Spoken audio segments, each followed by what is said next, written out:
नमस्कार। इन खबर में आपका स्वागत है। बिहार में एनडीए गठबंधन टूटने के बाद नीतीश कुमार आज 8वीं बार मुख्यमंत्री पद की शपथ लेंगे। अब वो महागठबंधन के साथियों के साथ शपथ ग्रहण करेंगे, जिसमें संभावना है कि Tejashwi Yadav deputy chief minister बनेंगे। इस बीच जो बयान आए हैं उसमें बीजेपी बहुत संभल के बोल रही है। नीतीश कुमार ने इस्तीफा देने के बाद और बीजेपी का हाथ झटकने के बाद इतना कहा था कि बीजेपी के साथ उनका अपमान बहुत हो रहा था। उन्होंने इमोशनल कार्ड खेलने की कोशिश की, बिहार के लोगों को ये बताने की कोशिश की कि बीजेपी उन्हें बेइज्जत कर रही थी, इसलिए वो पाला बदल कर इधर आए हैं। नेताओं का ये फितूर होता है कि कुछ न कुछ बहाना वो ढूंढ ही लेते हैं। नीतीश कुमार के पास दरअसल कोई तर्क नहीं है।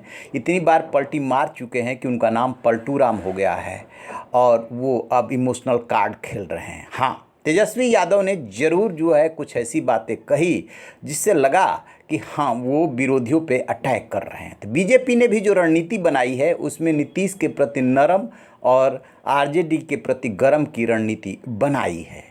लेकिन इसी बीच गिरिराज सिंह जो केंद्रीय मंत्री हैं, उन्होंने नीतीश कुमार पे लालू के हवाले से ही कर दिया है बड़ा हमला, जो कि अब वायरल हो रहा है।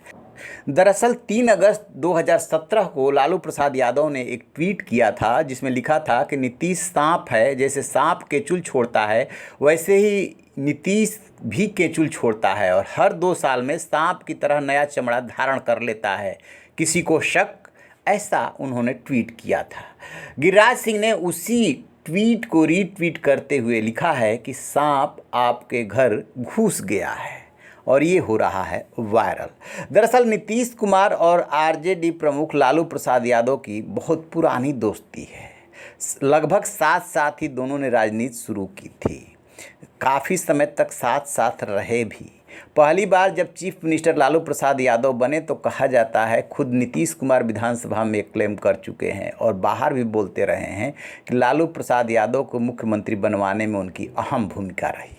लेकिन सत्ता पे काबिज होने के बाद जब लालू प्रसाद उनकी अनदेखी करने लगे या उनकी बात नहीं सुन रहे थे, तब उन्होंने बागी रुख अख्तियार किया और अपने को अलग कर लिया, अलग पार्टी बना ली और फिर लगे रहे बिहार की राजनीति से लेकर के केंद्र की राजनीति में। अंततः उन्हें 2000 में मुख्यमंत्री बनने में सफलता तो मिली, लेकिन एक ही हफ्ता रह पाए थे। 2005 से उनका मुख्यमंत्रित्व काल शुरू होता है, 2022 तक जारी है। सबसे लंबे समय तक मुख्यमंत्री रहने वाले वो नेता बन गए हैं। लेकिन अब जिस तरीके से बीजेपी वार कर रही है, सीधे नहीं किसी के हवाले से, ऐसे ढेरों बयान हैं लालू प्रसाद यादव के जो कि उन्होंने नीतीश कुमार के खिलाफ दिया। उन्होंने ही कहा था ये बात कि नीतीश के पेट में दांत है। तो लालू प्रसाद यादव नीतीश से उम्र में बड़े हैं और दोनों दोस्त रहे हैं, इसलिए उस रिश्ते से भी और राजनीतिक रूप से भी दोनों में वार पलटवार चलता रहा है। अब नीतीश कुमार कूद करके एक बार फिर से आरजेडी के साथ चले गए। लालू प्रसाद यादव बीमार हैं, वो कुछ ज़्यादा कहने और करने की स्थिति में नहीं है, लेकिन उनकी भूमिका में तेजस्वी यादव है, वो बोल रहे हैं और वो करेंगे। लेकिन ये सवाल तो उठेगा ही ना कि राजनीति में किसी की कोई विश्वसनीयता है या नहीं। बीजेपी इसकी अपवाद नहीं है। बीजेपी भी जहां उसका दांव चलता है वही करती है। एक नाथ शिंदे का मसला हो, चाहे कर्नाटक का और चाहे मध्य प्रदेश का, वो बीजेपी जहां दांव चला वहां चलाई। सत्ता में आने के लिए वो भी कुछ भी करती है और ये भी कुछ भी कर रहे हैं। लेकिन चुनौती बढ़ गई है बीजेपी के लिए। अब चिराग पासवान और पशुपत पारस के अलावा और कोई दिखाई नहीं दे रहा है। बीजेपी कोशिश करेगी कि दोनों को एक प्लेटफॉर्म पर लाया जाए और फिर दलित गठजोड़ करके 2024 का चुनाव लड़ा जाए, क्योंकि 2025 का विधानसभा चुनाव तो अभी दूर है। रहिए ना बेखबर, देखते रहिए इन खबर। Thank you. इन खबर चैनल को सब्सक्राइब करें।